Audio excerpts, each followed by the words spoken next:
Mr. Baruch. Mr. Degani, How are we? Welcome back to Australia. Welcome to season 2024. It's exciting. It's great to be here. It is, mate. It's less than 6 days to go until they're back in action. Yes. What's happening?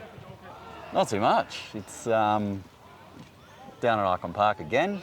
Just a bit of a training session. It's that time of year where everyone's sort of doing some intra-club match sim. You're sort of getting a little bit of a feel as to who's going to start for all the different teams, the different positional changes. I don't know. We'll talk about what we've seen today, but it's getting exciting. There's a lot of excitement about this place, even though there's not many people here. But there's a lot of a buzz.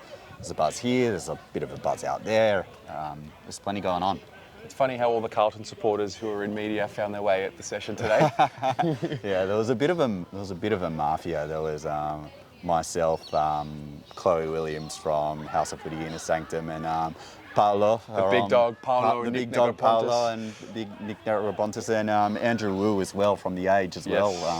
He's a good blues man as well, so shout out Louis. Yeah. I'm curious, I've been asking the question a lot in the last few weeks. Who are we not talking about? It's really interesting. I think you look at what's happening out there today.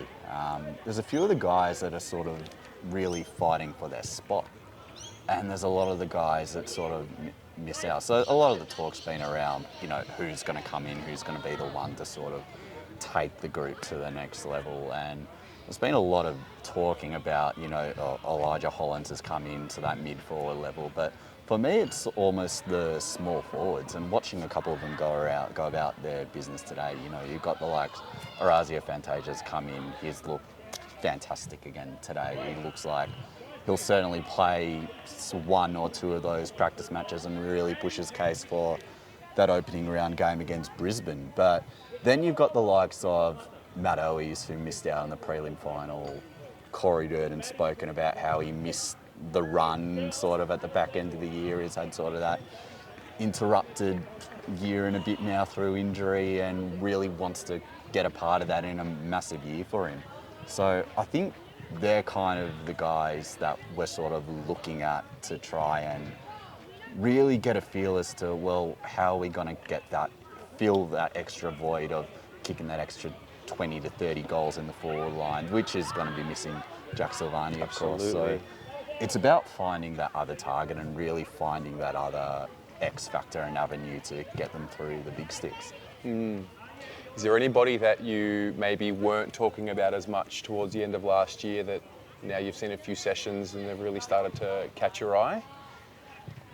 Probably more so younger guys who are developing more than senior guys. Well, everyone's spoken about Billy Wilson and the excitement that he's in. This is the first time I've properly seen Ashton Moyer run around. Last time I was here, he was running laps, and he was looking thick. He's looking good. Yeah. Looking pretty strong as well. There's something about those guys that are a little bit. They're not really settled in the one position, that you can't sort of lock them in. So whether they're key or tall, you sort of lock them in, and it's like they're going to be a big at one end of the ground or the other. But whereas these guys, it's almost the hybrid types. They can play multiple positions. They're a bit of wild cards for you, so you can throw them around a bit in their first and second year, not necessarily settle them in a position which might hinder their development. But as a coaching group and as a fan base, it gives you flexibility to get them excited about what they can do. And you sort of look at them around today. They're looking pretty fit. They look like they're going to play. It's be interesting, I think. Well, it's good. I mean, we were talking earlier. We don't have train-on players. We don't need any. There's a full list, more or less, out there. More or less. So just the news on that. While she trained inside today, they had a massive session on Monday as they come past. As the boys come past. Boys come past to say g'day. Live action. So they had a massive session on the Monday, which involved a bit of match sim and intra-club. So a few guys on managed minutes there. Marchbank, Kennedy, Corey Durden all ran laps, and the big one is Jacob Wiedering started running. Yes. He got a lovely round of applause before he... It was a bit exciting on this side of the fence. It was a bit exciting on this side of the fence before he started doing a few running on few laps on that side of the ground before he went back inside. So that's sort of the main takeaway from this session. It was a real skill-based session today, a few drills here.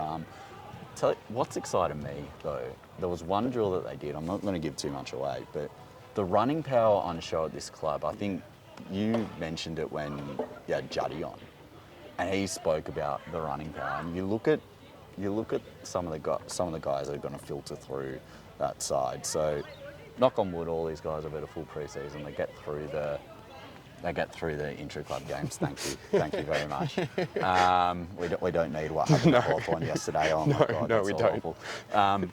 But you just look at that and you say, well, everything you hear Vossi say and all the coaches say is they're talking about contest, they're talking about pressure, and the natural layer from the way that we played last year was you get on the outside and then you explode. Well, Akers, Ollie Hollands, Elijah Hollands, Cottrell, David Cunningham, all these guys can run. Extremely well. They can run extremely well. And the thing that I've noticed, and this is a full team thing, is that, and this is probably just because of where Carlton is at the moment, just on their stage of development, is that I don't think I've seen them kick the ball better than they are at the moment. So that really puts you in good stead. Spoken like a bloke that's come to Carlton trainings before and watched the kicking skills. Yeah, like that. They've come a long way. Yeah, You know, they've come a long way. And it looks to me like they're a football team that knows where they are and they know what they're getting after. So, yeah. Do you subscribe to the theory that because we've actually had quite an influx of dads, a lot of them have become fathers. Do you think that there's a symbolic part of that and the group and the maturity of the group? Yeah, there's a bit to that. I think naturally I'm not a dad yet, so when that happens, your priorities change a bit, and you've got to grow up a little bit more. It's not all about you anymore. It's yeah. It's not all about that, and it just football is a massive part of their lives. It's their livelihood. It's not the be all and end all. So they want to give absolutely everything they can and get the best out of what they can do out here. So they're giving back to their family the best that they can. So I do think there is an element to it. It was very cute at photo day last year when they had last week actually when they had all the kids come in and mic'd up and just running amok. So that was pretty cute. But yeah, I think there is that element to it, and we've spoken about some guys who have gotten through their first full pre-season and first pre-season in a long time. So yeah, there's all those elements to it, and hopefully it's all linking up in the perfect storm. Yeah. Well, I'm going to put you on the spot. I gave you no preparation for this. Right. Best and fairest for the year. Sam Walsh. Okay. Most improved. Most improved. I'm sticking with Jack Carroll. I think it's his. Yeah. It's his. He's gonna start in the VFL, but it's his VFL midfield to sort of take the next step in and really push the place on. And there's going to be a lot of guys that are going to be stiff to miss out on the opening round as well. Yeah. So they're really gonna need to put in the big yards, and he's the one. Like, you talk about how stacked the starting midfield is. He's the one that's going into that fourth year now. It's really his time to really get in and get cracking if he wants an AFL career. He looks like he's got the body size now to compete. He's got the poise we've seen when he's played. And really now it's time for him to really take that next step. So I'm still big on him. I like what he has. I like what he can do. So yeah, he's my pick. All right, and the final one, what's a storyline that you will be following closely? I mean, there's so many narratives with so many players, groups of players, coaches, but for the wider football club, what's a narrative that you think is going to be one of the most important ones for the year? I think a really important one will be sort of how Charlie bounces back. So there's been a lot of talk about his down final series, added to the leadership group last week, which we all think is going to give him that added responsibility, but we also know, and we saw it during the final series, that you can really curb Charlie. Well, you can't curb his enthusiasm, but you can really curb his impact by putting a number of players on him. So it's going to be interesting to see how he fights back. He's a top 10 player in this competition. So naturally he's going to get a lot more attention from everyone. And it's going to be how he manages to fight himself through that. The lure of the third Coleman. Hey boys. Oh, we love that. Love that. We love that. He's another getting one. all red. He's another one as well. Zach Williams, yes. He's looking very one. good. So he comes in. How does him the team? What? I'm gonna clip that one. How does he coming back into the team sort of influence everything? Does someone like a Jordan Boyd maybe move to the other side of the ground and be that kick inside 50, lacing out Charlie and Harry instead of bouncing off half-back when you're stacked with Newman, you've got your Saad, Sam Doherty as well, although he's probably going to be pushing up into a bit more of a midfield role. So it's interesting. I'm excited to see him play. Yeah.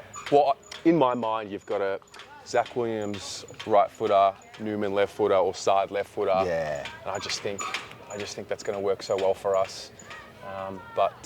Yeah, mate. Another year. Another year. Yalla. Let's do it. Let's do it. Go Blues.